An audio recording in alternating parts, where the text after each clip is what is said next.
What's up, traders? Chris Capri here, secondsguysforex.com, where we change the way you think, trade, and perform.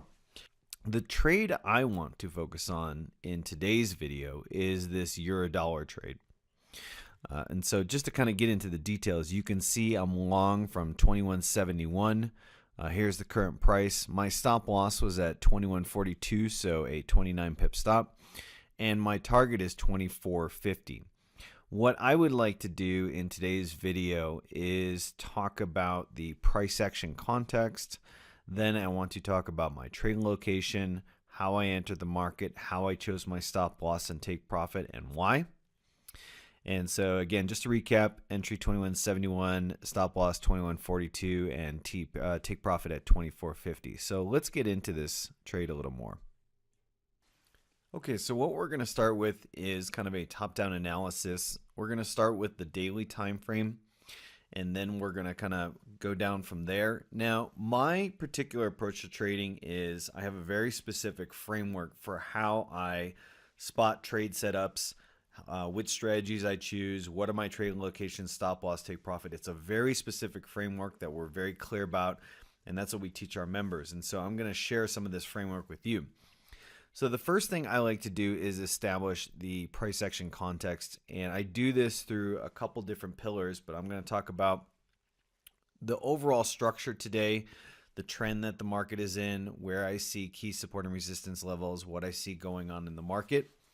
And then I'm going to talk about how I chose my trading location, why I chose my take profit, stop loss, and everything. So as I've been mentioning in my market commentary and trade ideas during the week, I've been very bullish on the euro, and I've talked about how the long-term trend is bullish. If we look at this kind of chart, you can kind of see that, in fact, let me zoom out a little bit, that we had this long-term range that lasted for a couple years, and then it broke it late last year. And since then, it's been pretty much above this entire zone. And so we've been buying euro, and we've been buying euro a lot as of lately. And we did this recently. So we had kind of this leg up, stabilized, and performed another leg up. And for those of you who have seen my video on impulsive and corrective moves, you can kind of see the structure in place here. You can see impulsive, corrective, impulsive, mostly corrective. Impulsive move, little pullback, prior support, which we bought and talked about prior. Impulsive, corrective, impulsive, and then we get a sharp counter trend impulsive sell-off. So we kind of run into some sellers at 125.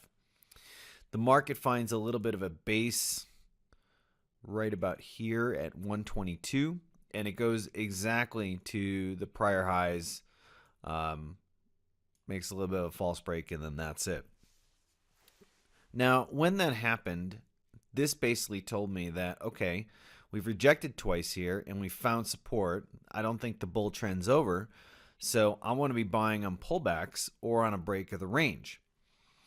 And so usually when you kind of see these corrective structures at the top, the market will kind of go sideways for a little bit, and more often than not, it will break out to the upside than the downside. If it breaks the downside, we'll trade that. If it breaks the upside, then we're just going to get more and more long. So after rejecting here, the real question was, where would I want to get long on the euro dollar in a pullback? And I felt like there were two locations. The first was this one right here. And the second one, when I break this down on kind of a 4-hour chart, is right here. And the reason being is this is kind of, if you look at this kind of impulsive and corrective structure, the market had found a base here, and this started the final leg up to make the most recent highs or most structural highs. And so I felt like there would be a pretty good basis for buying here. You could have bought here, which would have been totally fine, but you would still want to put your stop loss below this, because this is kind of this structural support that created the most recent highs. And so there should be a fair amount of medium-term and short-term bulls that be willing to want to defend this. So when we kind of look at where the low of this is, you can see it's kind of around 65, 67-ish. And so if you remember from my trade order, I put mine at 21.71, which is right here. So I gave just a few pips room, and I give it a few pips room, and just bought just a few pips above the level. Now, I did not wait for any sort of pin bar or engulfing bar or any sort of signal 1 or 2 bar candlestick pattern. Those I've talked about many times before will cause you to miss many trade opportunities. They give you a worse risk to reward ratio. They do not increase your accuracy. So they really offer no statistical edge for you at all. I just bought at the level, and I just had a limit order that was sitting there. As soon as the price got there, it bought it. I didn't care about what the price action was looking coming into it at that time. I felt like the overall price action context was in place. The bulls are still in control of the market. They're going to be buying on pullbacks, and I think this is a good location. So that's pretty much the trade in terms of how I entered and chose my trade location. My stop loss was at 21.42, I think it was. So you're talking about a 29 pip stop. Now, why did I choose that particular stop loss location? I felt like if the euro dollar was going to pull back and stop at a location besides this one, this would be your kind of other support level. It was resistance, resistance, resistance, break through it. So it should act as support on a pullback. Now, if this level is going to hold, then I really don't need my stop loss back here, because that's kind of giving it two layers of protection. It's giving it this, it's kind of giving this whole space here, and it's giving all the buyers that should be or probably will be parked over here. If I feel like this level is going to hold, then I want to put my stop loss in between these two locations here, in between this kind of role reversal level here and the support level here. So I simply chose about 30 pips roughly as my stop loss. I didn't feel the need to go too far into this zone because it's only about 110 pips wide. And so if I'm going to, go much further than this, then I might as well just go below here and use this as my defense. At the same time, if I think the market is going to hold here, well, then I might as well just buy there as well. So bottom line is I felt like this support level would hold. I didn't need a huge stop loss. Place it over here, 21.42, 21.42. And if you notice, when the market did break through it and hit this on that candle there, the market did break a little bit through it, but it found a strong amount of buying orders and then it just took off.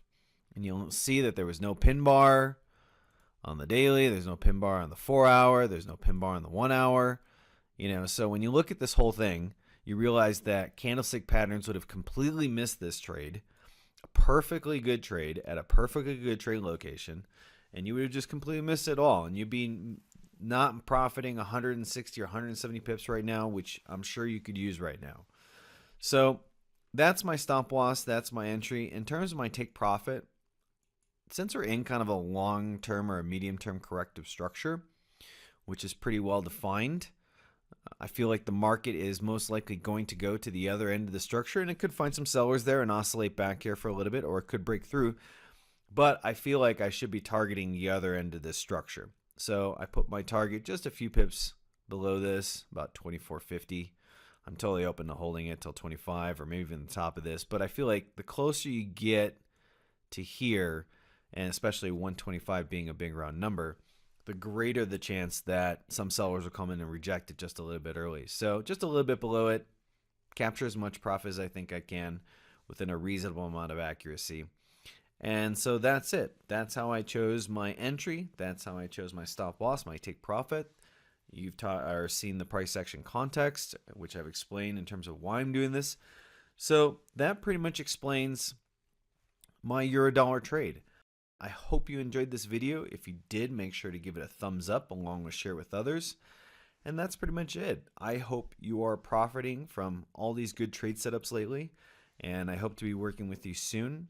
Until then, good luck trading, everyone, and I'll see you in the next video.